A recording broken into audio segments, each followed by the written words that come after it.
In the small town of Macomb, Alabama, the first rays of sunlight fell across the old wooden rooftops and doors, carrying with them the soft sounds of a town slowly waking up.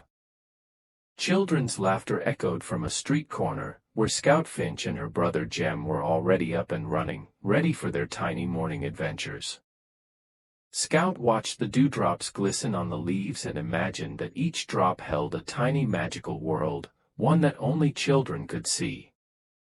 Jem, a little older and braver, challenged Scout to climb a tree she had never dared to climb before. Hesitant but determined, she agreed. This was their world: innocence, curiosity, and the freedom to explore without fear. Their father, Atticus Finch, honest and principled as ever, stood in the yard watching his children. Today, he had to face a difficult trial in court, one that could shake the entire town and expose its hidden prejudices.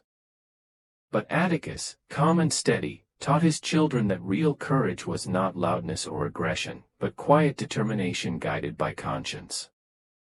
As Scout and Jem ran through the streets, they waved at neighbors. Some smiled back, others lowered their eyes and remained silent. Everyone carried their own secrets, their fears, and their biases. The town looked simple on the surface, but underneath, tension drifted like the heat of a long summer day. Scout asked questions that adults found odd, but Atticus always answered patiently. "You never really understand a person until you walk around in their shoes," he would say.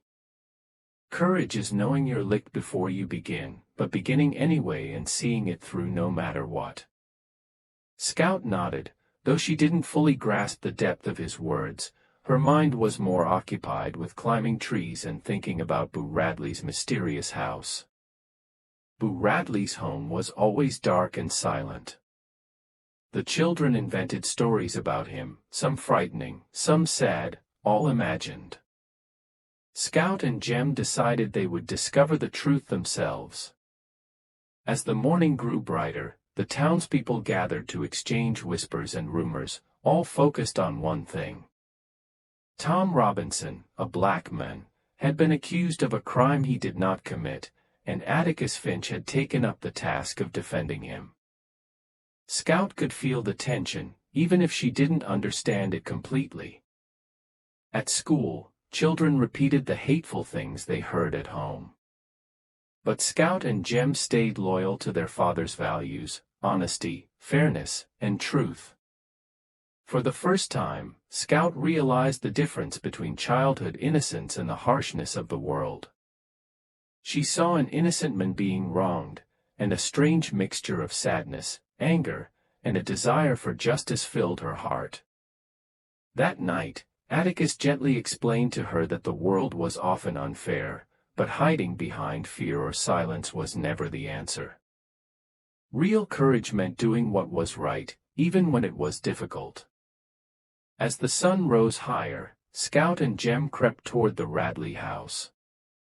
They stood quietly by the fence, wondering what Boo's life was like, whether he was truly frightening or simply misunderstood and lonely.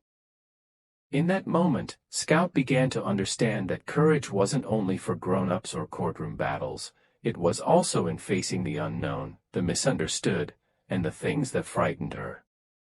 Later that day, the courthouse doors stood open as people slowly gathered inside. Scout and Jem walked with their father, their hearts pounding. They knew they were about to witness something they would remember forever. Atticus entered the courtroom calmly, his honesty and integrity visible in every step. Some people admired him, others glared in disapproval. The trial of Tom Robinson began.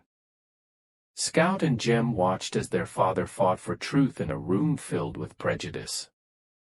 Atticus spoke not only about facts and evidence, but about humanity, compassion, and moral duty.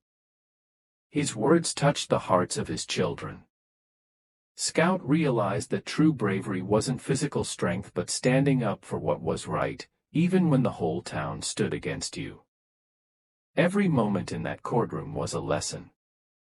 Scout saw how people judged based on bias rather than truth, and how rare it was for someone to speak boldly for justice.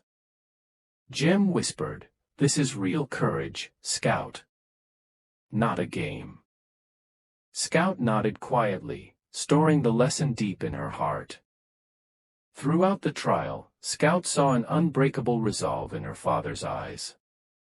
Atticus showed that justice wasn't just written in law books, it had to live inside every person. Scout understood that innocence, courage, and morality often collide, but bringing them together is what makes someone truly human. She decided that when she grew up, she wanted to be just as honest and brave as her father, someone who stood not only for herself but for others. When the verdict was announced, Scout and Jem learned that the world didn't always deliver justice. Sometimes, truth lost, and yet, Atticus had shown them that the fight for what's right must never stop. Scout silently promised herself that she would always choose honesty, compassion, and courage, no matter how difficult the path. As she walked out of the courthouse, Scout felt the weight of a powerful lesson. Every day carried its own truths. Real bravery wasn't just for adults, it was something children could learn too, when they opened their hearts to empathy, wisdom, and moral strength. For Scout and Jem, this was more than a day in court, it was the moment they truly understood justice, truth, and the meaning of courage. And if you want more inspiring stories like this, filled with lessons, morality, and the beauty of life, don't forget to subscribe to our channel. Every story brings a new lesson worth remembering.